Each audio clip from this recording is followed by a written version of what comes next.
Good morning, ladies and gentlemen. This is Butch Shorak. It's Monday, March 4th, 2013, and welcome to Market Forecast from Options University. Access to this video is for educational and informational purposes only. Nothing contained in this video, website, or promotional material constitutes a promotion, recommendation, solicitation, or offer of any particular investment, security, or transaction. Options University provides educational services that are meant to teach you the risks and rewards of trading stocks and options, and we're not a service that tells you what to trade.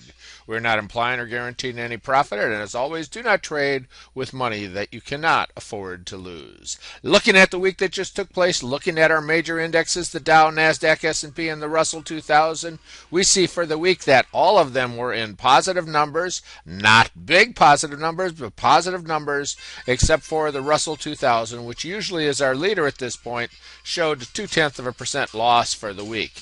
Year to date, you see that we are at levels that we cannot afford to keep going at as we ended the second month of the year. We cannot go at this same rate over and over again, but it's pretty impressive. The Dow up 7.5%, NASDAQ up 5%, S&P up 6.5%, Russell 2000 up 7.7%. As we see, we are headed for those all-time highs of the market. Technically, the market looks pretty good. We've cleared many of the overbought readings from the Dow, the S&P, and the other indexes. Stochastic and relative strength indicators suggest the market could be settling for a run at all-time highs, and that's exactly what we expect in the next couple months. Psychologically, how are we doing? Well, things are improving. We look at our put-call ratio, and we see that we're around our neutral level of 0.6, and consumer confidence is on the rise. We're even seeing a bump in the housing market as we see that it may no longer be the big drag, and we might be headed for bigger and better numbers as we see the housing market start to make a rebound. Looking at economic announcements coming for the next week, we see that on Monday, March 4th, we have little or nothing coming out that will affect the market. As we look at Tuesday, we see we have the ISM non-manufacturing index at 10 o'clock. Looking at Wednesday, we see have ADP employment, factory orders at 10. ADP is before the market opens. And we go into Thursday where we have our weekly jobless claims taking place at 8:30, productivity and cost taking place at 8:30. And then finally, on Friday, we find out what the employment numbers were for last month as we see those coming out at 8:30 before the market opens. These are the major announcements coming in the next week. The other thing that we've had take place is sequestration. It is upon us. I went flying. I was actually flying this weekend, wondered if I was going to have trouble with TSA. The lines looked about normal, but as time goes on, it could have a dampening effect on the market. Inevitably, we've got our monetary supplies, which keep coming through as people know that the Bernanke group is there to boost the economy, and it certainly has done that as we've had QE, QE1, QE2. We've had other things come through from the Fed to buoy the economy when things are looking a little rough. Looking at the SPX, we're looking at our overall trend. We see we still continue in that uptrend as we are definitely in an uptrend. We almost pulled back to the 50-day moving average, dipped below that 30-day moving average, but notice we immediately turned around and start heading back up. So we are in an upcycle and an uptrending market. All right, well, actually, we'll talk more about that on the next slide. All right, then when we look at the last week that took place, we focus in a little bit. We see that on Monday we had a nice little pullback. We were long past due. We dipped below that 30-day moving average and dipped down. And finally on Tuesday, we began to get a little bit of an upswing, and we continued on up. And then on Friday, in spite of the weakness which took place during the day in the market, notice that we did finish with a upward moving candlestick. However, we did not get a higher high and a higher low as we had a little bit of hesitation, went back down, hit that 30-day moving average, and bounced right back up to end up in positive numbers for the day. We did not get a higher high or a higher low. We actually got a lower high and a lower low on Friday from Thursday.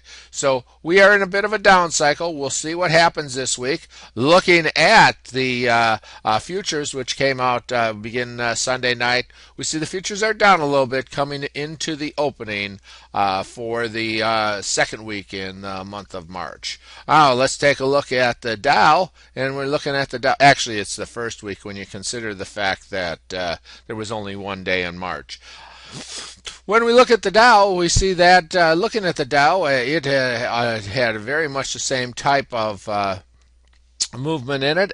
For the week, we see that we had a nice little upward trend.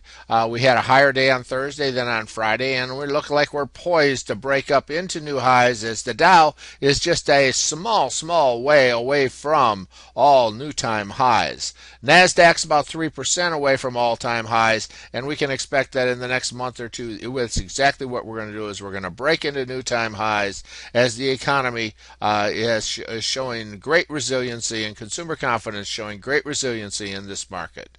Looking at the NASDAQ, we see that it's lagging a bit as Applenomics isn't coming through.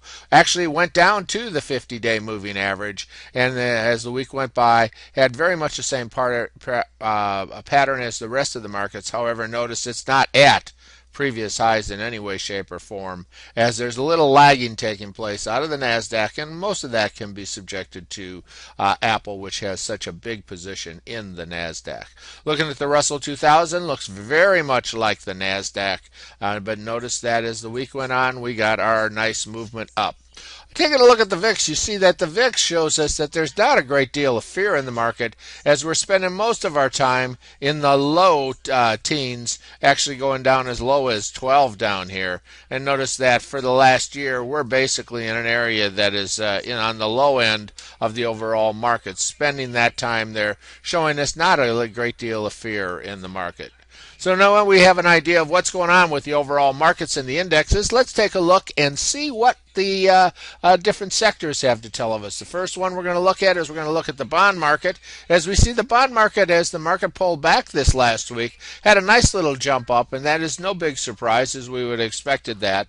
If you see the market move up, and during the next week, we can expect these bonds represented by TLT, an ETF for the bond market, to begin to retrace, heading back for that previous support down there. So if the market moves up, you can expect that you could make money on the short side of the bond market.